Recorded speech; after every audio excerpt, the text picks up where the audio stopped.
Also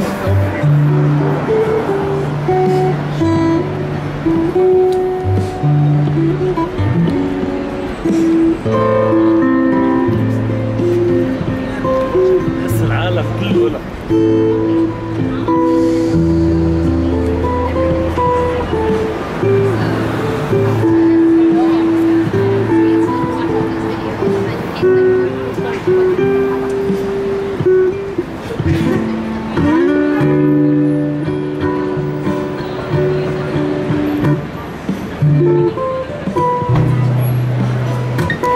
Hello, art heads, hardcore art fans. It's your half-assed reporter, JamesKalm, the guy on the bike. I would like to take a moment to give us a special shout out to our friends in Ashland, Oregon. Had a wonderful time there at the Snyder Museum, and I really appreciate the work they're doing out there. And today we're here on West 24th Street. We're going to run in, I guess it's West 25th Street. We're going to run in to see a show by Keith Mayerson, My American Dream Mystery Train in loving memory of Daniel Tinker Knapp. Well, I'm going to take a little run around the installation. I was in town. I had to do some business, so I was running around down in Soho, and then I saw that this was opening, and thought it'd be a nice exhibition to take a stroll through.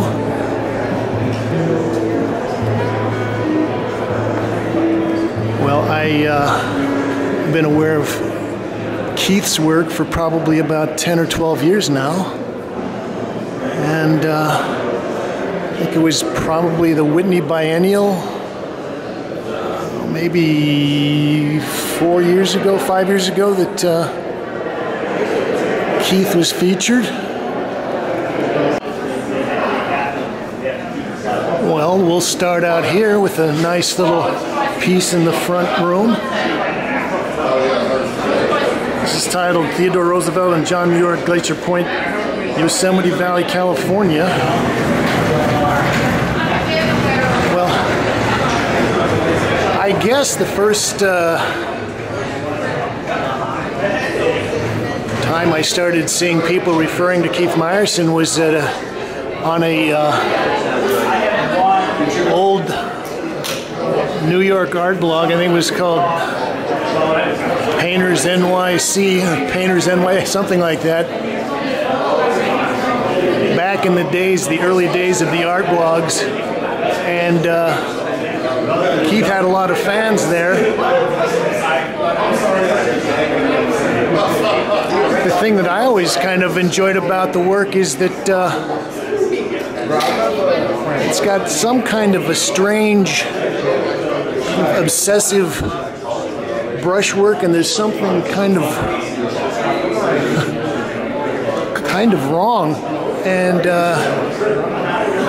in that way it relates to some of the bad painting, but in a slightly different way. This is titled Yosemite Sunset, Oil on Linen, 40 by 60. Taking a second look at this piece, I see this cloud sort of wafting up to the sky, and it makes me think about the incredibly destructive forest fires that are going on in Northern California right now. And somehow his treatment of these pine trees makes me think of Edvard Munch.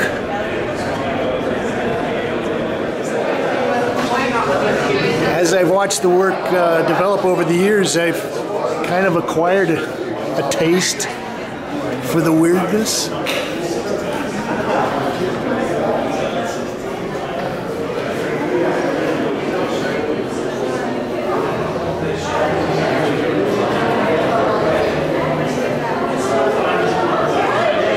It's titled Sun Records 2017. So they're saying that this is Keith's second show with Marlborough. And, well, I haven't read the press release yet, but just from what I've seen walking around, a lot of this is based on, I guess, American landscapes, nostalgia, and I know Keith is a kind of a fan of certain celebrities.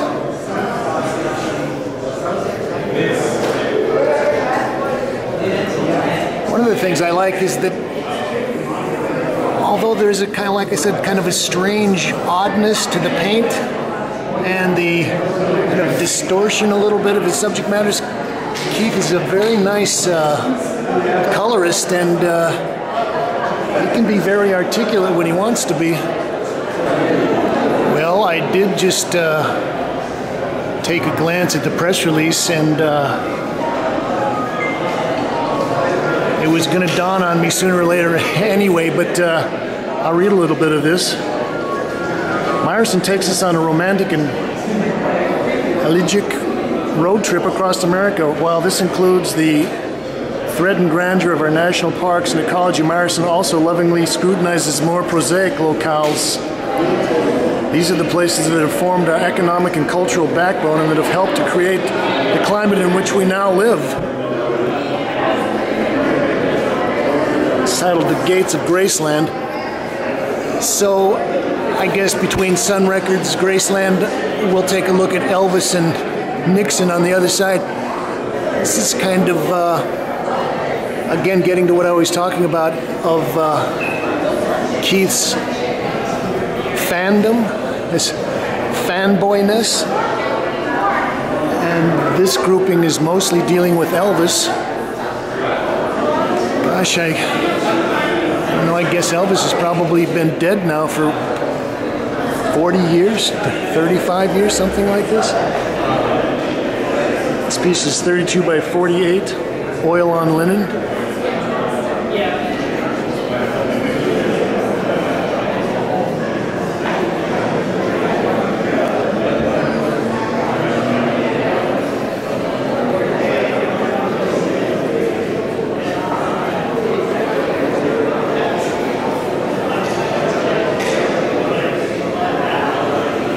Inside Sun Studios. Well, several of these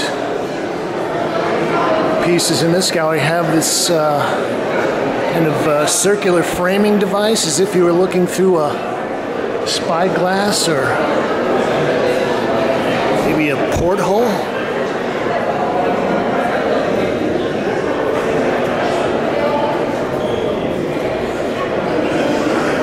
I would say that some of these paintings look a little bit thinner. I know that one of the things that I noticed about some of Keith's earlier work is that he had a tendency to build up areas that got kind of clumpy. And as I said, he is a kind of an interesting colorist in that this stuff doesn't generally go into the dark blacks. It rather goes into the violet blue end of the spectrum, and even his yellows have a tendency to go to the green.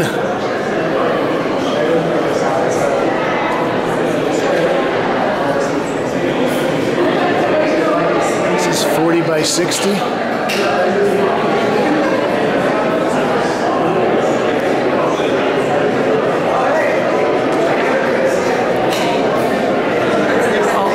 A nice little piece. Elvis's Childhood 2017, oil on linen, 22 by 33.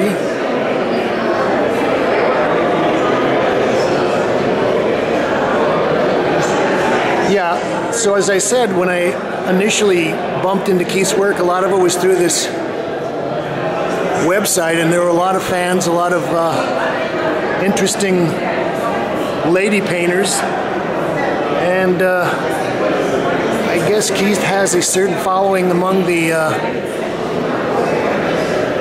local gay painting community, which is a pretty powerful and influential group. Also, I came to a symposium. It was Barry Swabsky had organized a discussion panel dealing with R.B. Katai during the winter, and Keith was one of the panel members. I think he made some pretty nice comments and related kind of his work to what Katai was doing. So this is Elvis and Nixon. Well, Keith is a very good draftsman, and in that way, I could see where he would appreciate Katai. I think one of the elements that a lot of people were interested in when Keith broke onto the scene was his use of photography, and how he would, almost through some kind of obsessive force of will, kind of mold or somehow manipulate the photography into his own strange, painterly vernacular. Okay, let's visit the second gallery. This is 3 Mile Island. Oil on 32 by 48. Well, I remember the 3 Mile Island nuclear disaster. We thought we were going to have a meltdown of one of the reactors. That was about 2 months after I moved to New York, so this was, I believe, 1979. I remember looking out the windows of the Art Students League and wondering if they would stop radiation.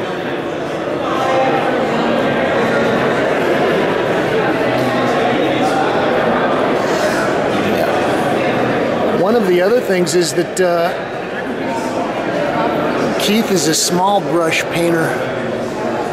You know, some people like, they'll use the biggest brushes. That was what I was always taught. Use the biggest brushes you can. But Keith even uses little brushes to fill in the larger spaces. Oh gee, there's Archie Rand.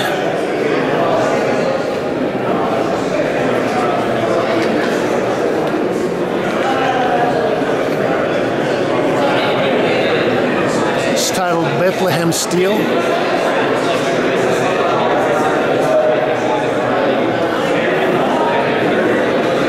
I like some of these because they seem to be getting more abstract. We'll look at the side. Keith also likes to use his glazes and washes and varnishes and various things.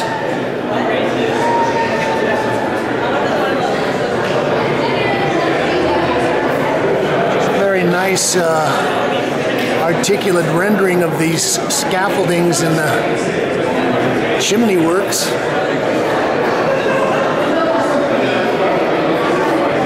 And even these masked out areas have got a lot of interesting color things happening in dark blue and burnt sienna.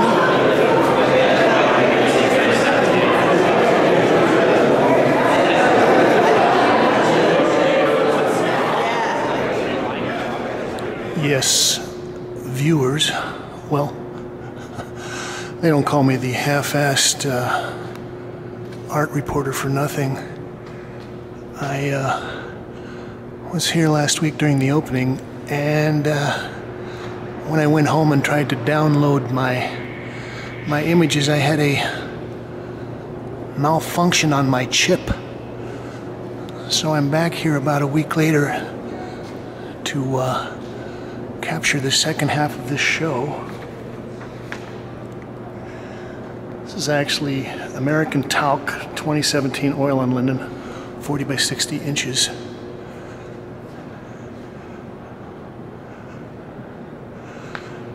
And, well, I like what Keith is doing here. This makes me think of a Charles Sheila painting. I think it was My Egypt or Our Egypt, something about his paintings at the Ford Motor Company in maybe the late 30s. But this is nice because we just have this low horizon with the box cars or the flat cars, and then mostly it's a cloudscape.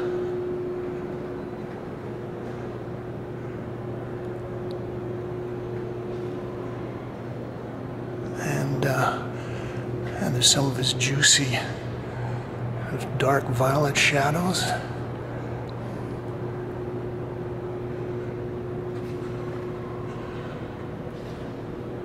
And like they say, the Whitman-esque view of America.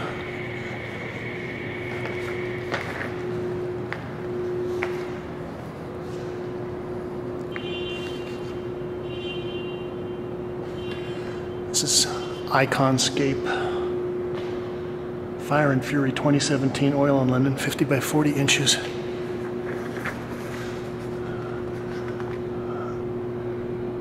I'll read a little bit from the press release about the Iconscapes.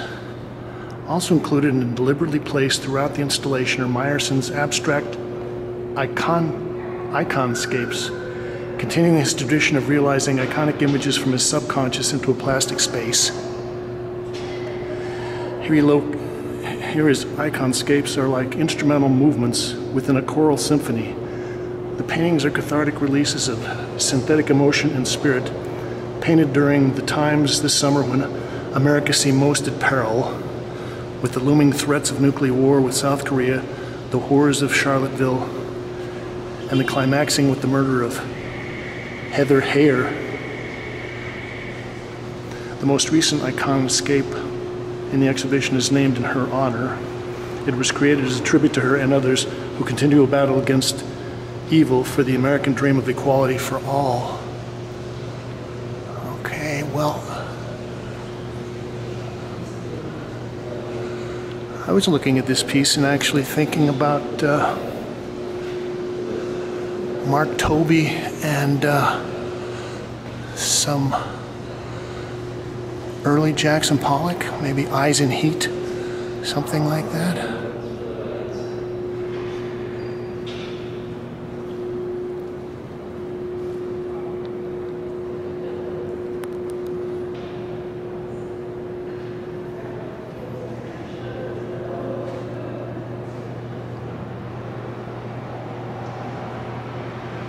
Paso del Norte, the U.S.-Mexican border, 2017, oil on linen, 48 by 85 inches.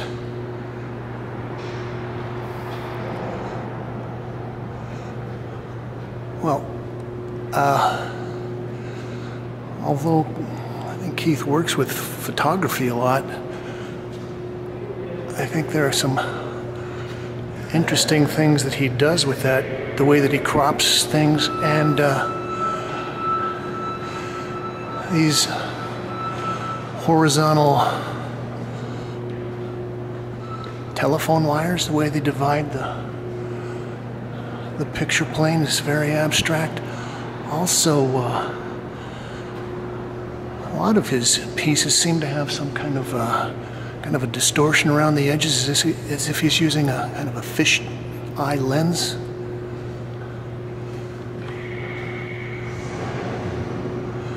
There's a lot of little painterly incidences going on here.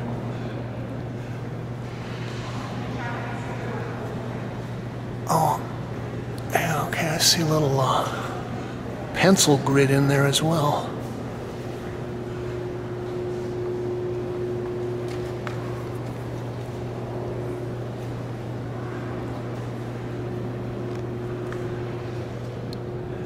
And yes, Keith is a kind of a little brush painter. He fills in a lot of the large spaces with kind of little noodling brush strokes.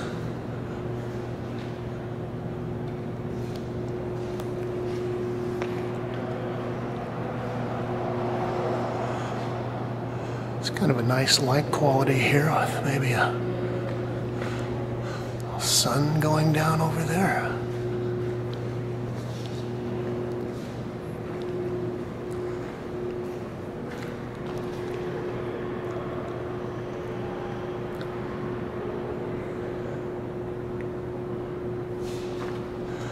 It's titled Resurrection. The Trumps Meet the Pope, 29 by 22 inches.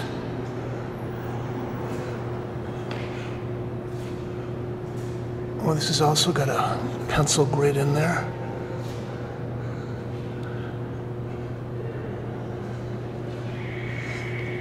And yeah, I like the decorative quality of the pattern in the carpet.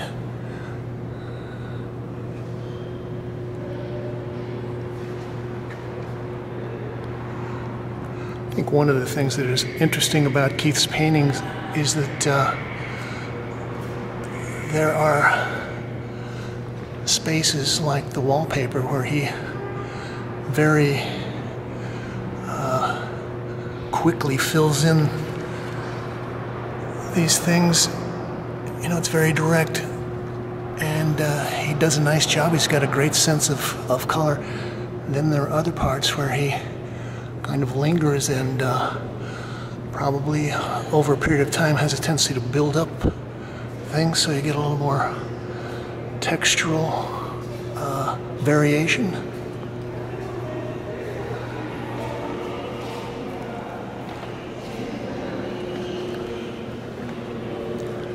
It's another iconoscape.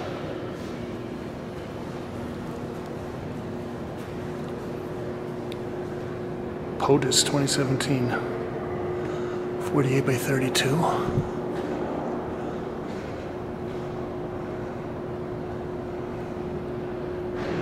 It looks like there's a lot of kind of hidden imagery floating around in there. Is that an eyeball? I don't know.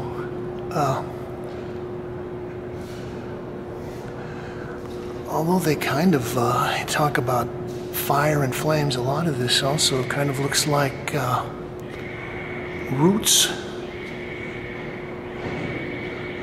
Some kind of organic thing growing up here. And I don't know whether we can capture it, but there's a lot of different types of surfaces. You've got the glazed, shiny, drippy parts. You've got the scraped parts. You've got brushed in matte paint, and also areas that are just open canvas.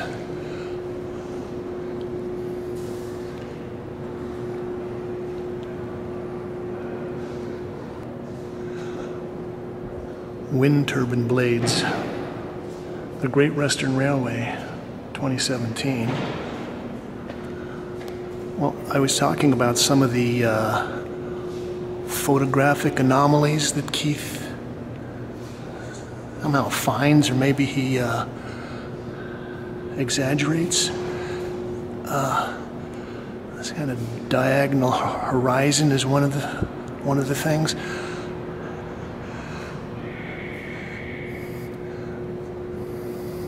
It's like a very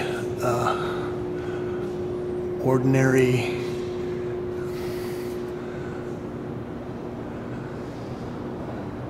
unfancy view of the plains. He's calling this Great Western Railway. It looks like Union Pacific to me.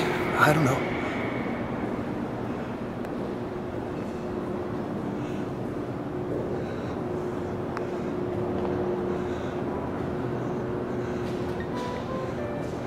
This is the last piece.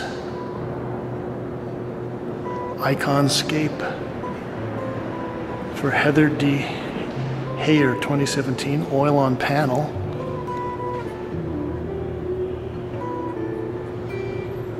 Well, I think this might be the only piece in the show that's on panel.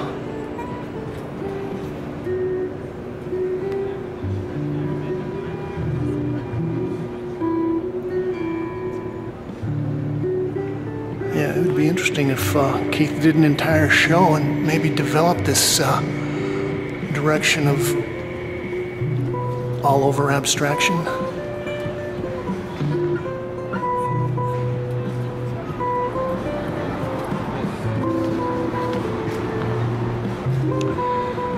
JamesKalm reporting on Keith Mayerson, My American Dream, Mystery Train in loving memory of Daniel Tinker Knapp.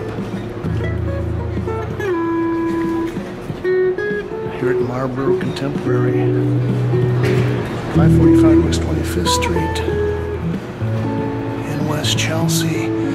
You can leave your comments, critiques, criticism, ideas, suggestions below. Thanks for watching, and as we always do, thank you, Kate. That was lovely. Thank you. Thank you. Get our Thank you. It was great. Thank you.